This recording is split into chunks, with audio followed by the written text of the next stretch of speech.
Alrighty, how you guys doing? Welcome to the very first episode of books I didn't read in high school.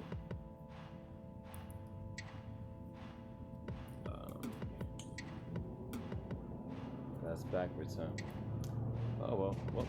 Today I'm gonna read you or tell you about this book called Foundation and Empire. It is the second book in Isaac Asimov's Foundation series. So the brief rundown of the Foundation series is this cat named Harry Seldon, like a long time in the future when the whole galaxy is an empire, all the Milky Way. This galaxy is an empire, and he invents some type of mathematics that what's the word? Wow, you guys are the first people I've ever seen go through here except for me.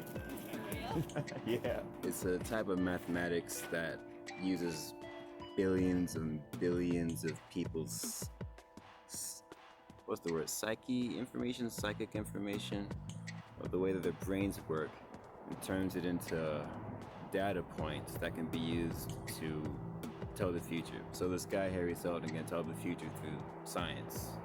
So that's the fictional science in the science fiction work. There you go. It was a trilogy, but like any good trilogy, they turn it into, you can tell the future. So it's like, all right, we gotta change this because I can see the way that things are going for this galactic empire is that if it goes any further down this road of how it's going, it's gonna be, what do you say, 30,000 years of barbarism. What I like to call space piracy. I really enjoy that idea, being a space pirate. 30,000 years, and you can shrink that down to like 3,000 or 1,000 or something by kind of like incepting ideas into people's minds. So he has like these messages that pop up every couple thousand years. So this series takes place over several thousand years, so that's the first thing you gotta get used to. Don't get too cozy with any of these characters because they're all fitting to go. Everyone dies. Don't know what to tell you, kid. I didn't read the other two. I just read this one, which is good because it's a good book. I'm not gonna rip on it too hard. I mean, I liked it. There's two books in this book. The first part is called The General. The second part is called The Mule. And those are the two, bad guys in the story. Summary of the first part. General Belerios of the Galactic Empire, atrophying upon his own power and opulence, is a bored general yearning for the era when armies were conquering instead of mere pageant stuff with parades and whatnot. His search for the magicians of the Foundation leads him to find it and discovers their galactic dominance hidden as fairy tales and religion, their idea. He finds the Foundation. Okay, and the Foundation, they've been around for thousands of years on the edges of the universe, pretty much waiting for the Galactic Empire to fall, so that when the Empire falls, the Foundation will come in and build it back up quicker. Instead of 30,000 years to return to form, it'll be 1,000 years. There you go, that's the story. So, since there's thousands of years to wait, the plan that he set is to turn the idea of galactic dominance into a children's fairy tale, something timeless. So when he goes into the Foundation, he's shocked to see that everyone just blindly accepts the idea that they're better than the Empire, which has yet to fall. The very best thing about this novel is the ideas and the way that he implements his ideas. That's the cool thing about Isaac Asimov. Rios is bored. The Empire is fat and on his haunches, and he's like, I want to fight something. So he goes out and does fighting. Really, that's what it's about. The Empire and the freaking other thing would have been fine. But the reason this is part of the story is because, billion thousand years ago, homeboy Harry Seldon predicted that that somebody was going to pose a threat to the Foundation. The second portion of the story is when the Foundation is now larger than the Galactic Empire. Now, political factions within the Foundation threaten civil war. Among this, a single warlord known only as the Mule encroaches and destroys the power of the Foundation planets in unnerving speed and secrecy. So much so, even Harry Seldon has miscalculated. Ooh. Like I said, the idea, top notch. The execution, okay. It's good, and I'll give you this con to the story. This is really my only major gripe, is that there is no action. You're talking about outer space, galaxy wars, like Starship Trooper stuff, and none of that really happened. This guy, he sticks solely to the conversations, and that's really his strength. Okay, let me read his little section. Kind of explains what I mean by no action. The conversation had denigrated to a whisper, and the lieutenant turned sharply away. Disperse the crowd, he said to his men, with suppressed ferocity. The electric whips rose and fell. There were shrieks and a vast surge of separation and flight. Space.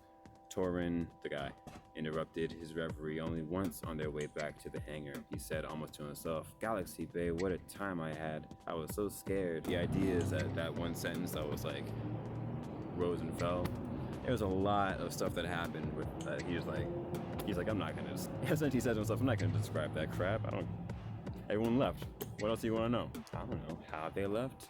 Do they have any other motivations? Like what are their skills? None of that. That doesn't really matter. What matters is the overarching ideas. That's an integral scene to how the needle actually works and stuff. Maybe if you got too deep into people's minds, it would kind of like you maybe step on his toes when he had to explain how the fictional science worked. Maybe that's a possibility. There's something really quaint about this novel. Copyright originally 1952. So like there's scenes where Homeboy's doing research and he's using microfilm to do research. You know what I mean? Ask your parents, they'll tell you about microfilm and they'll probably laugh at you first before they Google what microfilm is. He has like different types of drugs, but they're still like smoking cigarettes. I think like stuff like that is just really quaint when it comes to science fiction novels. Yeah, that's about it. That's all I really got to say about this book. I would say read it because the best part of his novels, like all of his novels, are the ideas that he puts forth. Like the way that the first part ended, the way that first part ended with Del Rios was just straight up genius. Like I don't want to spoil it because you probably haven't read the book, or I don't know.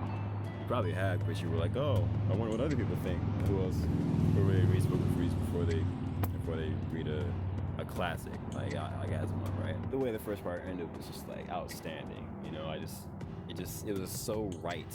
It was way out of left field, but so absolutely correct. When it comes to how humans actually are, it was just great. I love the way that it ended. But counterpoint, the way the second book ended, that very last paragraph, I put the book down and I sat for a minute and thought, did he really just end this book with a dick joke? If that doesn't want to make you read the book, I don't know what to tell you. Yeah, there we go. That's my review of Foundation and Empire. Yeah. Surprisingly, not required reading in high school. Didn't have to read this book.